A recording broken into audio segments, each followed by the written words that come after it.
Bismillahirrahmanirrahim. Assalamualaikum warahmatullahi wabarakatuh. Alhamdulillahirabbil alamin. Wassalatu wassalamu ala asyrafil anbiya'i wal mursalin wa ala alihi wa sahbihi ajma'in, amma ba'd. Apa kabar teman-teman?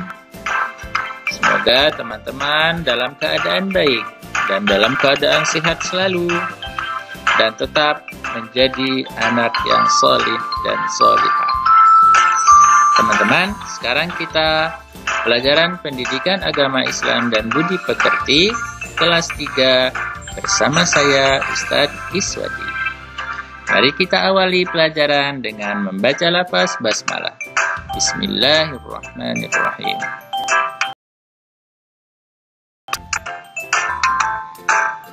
Pada hari ini kita akan latihan soal. Pelajaran 1, Nabi Muhammad SAW panutanku. Yaitu latihan soal tentang sikap percaya diri Nabi Muhammad SAW dan sikap mandiri Nabi Muhammad SAW. Pelajaran ini sudah kita pelajari pada pertemuan sebelumnya. Baik, sekarang pertanyaan yang pertama. Kemandirian Nabi Muhammad Sallallahu Alaihi Wasallam terlihat saat dia titik-titik. Kira-kira apa jawabannya teman-teman? Jawaban yang benar adalah saat masih kanak-kanak. Soal yang kedua. Sikap percaya diri yang benar ketika ulangan adalah, ayo jawabannya apa teman-teman? Oh ya, banyak bertanya, ternyata salah teman-teman. Yang benar apa ya? Coba kita pilih yang A. Tenang dan jujur. Alhamdulillah ternyata benar. Pertanyaan yang ketiga.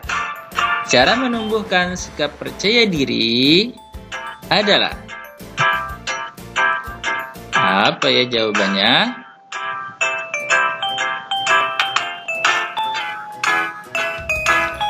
Ya, coba kita jawab C.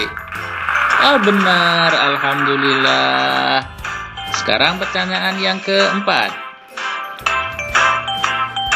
Akibat tidak mandiri yaitu, ini kurang A ya teman-teman. Akibat tidak mandiri yaitu percaya diri. Ternyata salah. Kalau tidak mandiri berarti akan selalu gelisah. Iya, karena tergantung selalu kepada orang lain.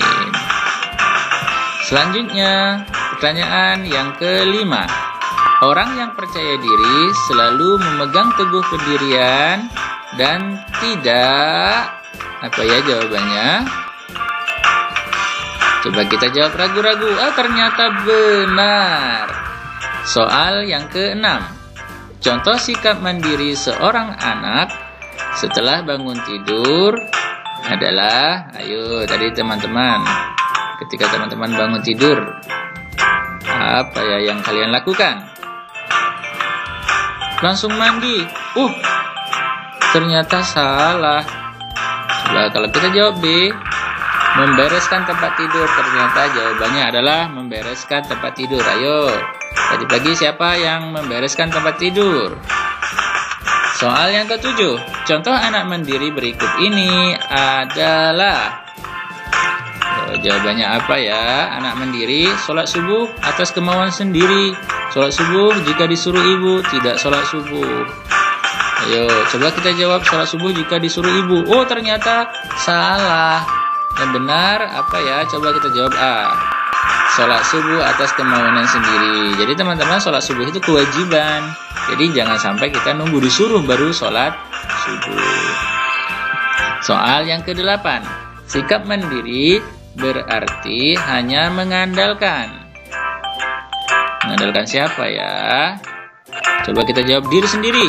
Alhamdulillah ternyata benar.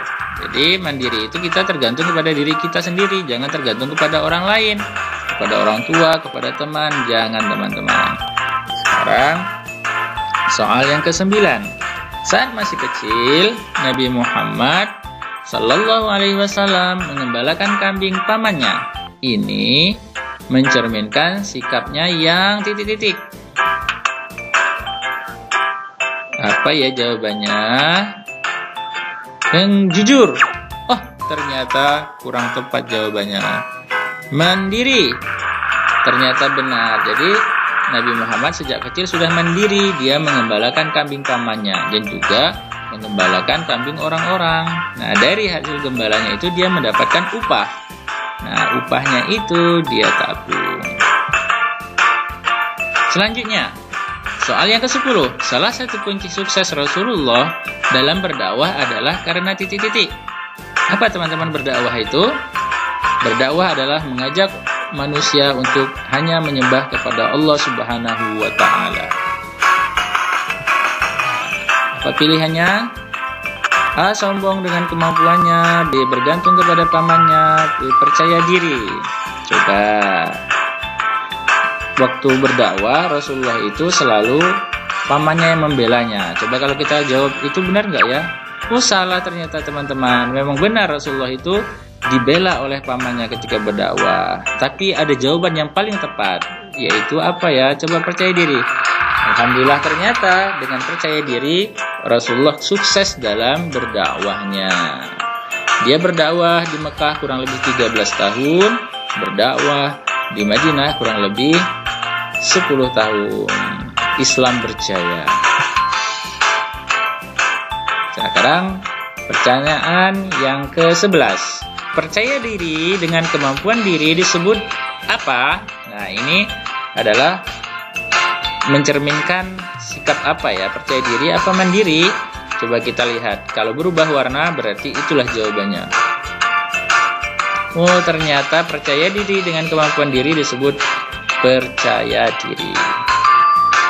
Soal yang ke-12. Tidak bergantung kepada orang lain disebut orang yang tidak mengandalkan orang lain, tidak mengandalkan ibu, tidak mengandalkan ayah, teman, dan lain-lain, maka dia termasuk anak yang, coba kita jawab. Ternyata dia contoh adalah anak yang mandiri. Jadi kalau ada pertanyaan, apa pengertian mandiri? Jawabannya adalah tidak bergantung kepada orang lain. Sekarang, soal yang ke-13.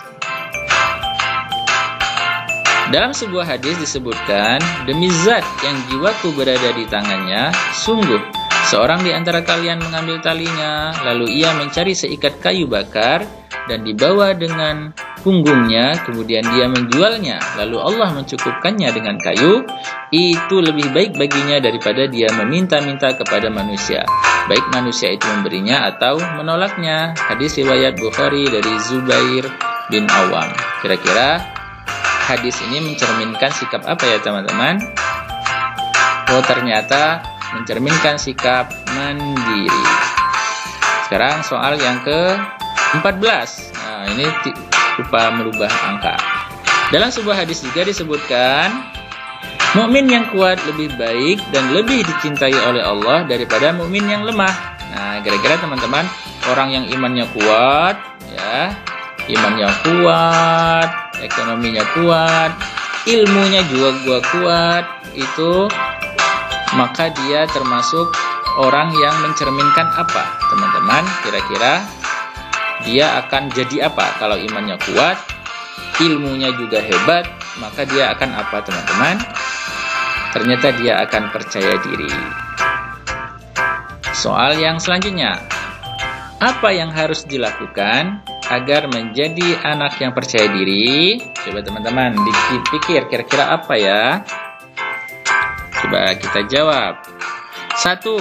Selalu bertawakal kepada Allah. Jadi kalau teman-teman ingin percaya diri, kita harus berserah diri kepada Allah Subhanahu wa Ta'ala. Percaya kepada Allah, kita berusaha, kemudian kita berserah diri kepada Allah. Yang kedua, jangan ragu-ragu. Jadi apa yang akan dikerjakan, kerjakan. Jangan ragu-ragu, aku nggak bisa. Kita harus pede, percaya diri. 3, jangan malu mengerjakan kebaikan. Jadi, kalau itu baik, kita kerjakan. Maka itu akan baik bagi kita. Inilah ciri anak-anak yang percaya diri. Dan yang terakhir, soal ke-15, sebutkan ciri-ciri anak yang mandiri. Nah, tentu teman-teman sudah tahu jawabannya. Baik, sudah tahu? Sekarang kita coba lihat. 1, memecahkan masalahnya sendiri. Nah, jadi kalau ada teman-teman punya masalah, coba diselesaikan sendiri, ya. Selesaikan sendiri dulu. Ketika benar-benar tidak bisa, baru kita bisa minta bantuan kepada orang lain. 2, tidak bergantung kepada orang lain, ya. Jadi kita harus percaya dengan diri sendiri. Nah, kalau percaya dengan sendiri, maka dialah menjadi anak yang mandiri, ya. Kita harus mandiri. Mandi tidak perlu disuruh-suruh, bisa mandiri, ya. Kamar kotor dibersihkan sendiri, itulah anak yang mandiri. Contoh yang ketiga, ciri-ciri anak yang mandiri adalah mencukupi kebutuhannya sendiri, ya. Baik teman-teman, selesai sudah latihan soal pada hari ini. Semoga bermanfaat, silahkan dipelajari. Kita akhiri dengan hamdalah, alhamdulillahirabbil alamin. Wassalamualaikum warahmatullahi wabarakatuh.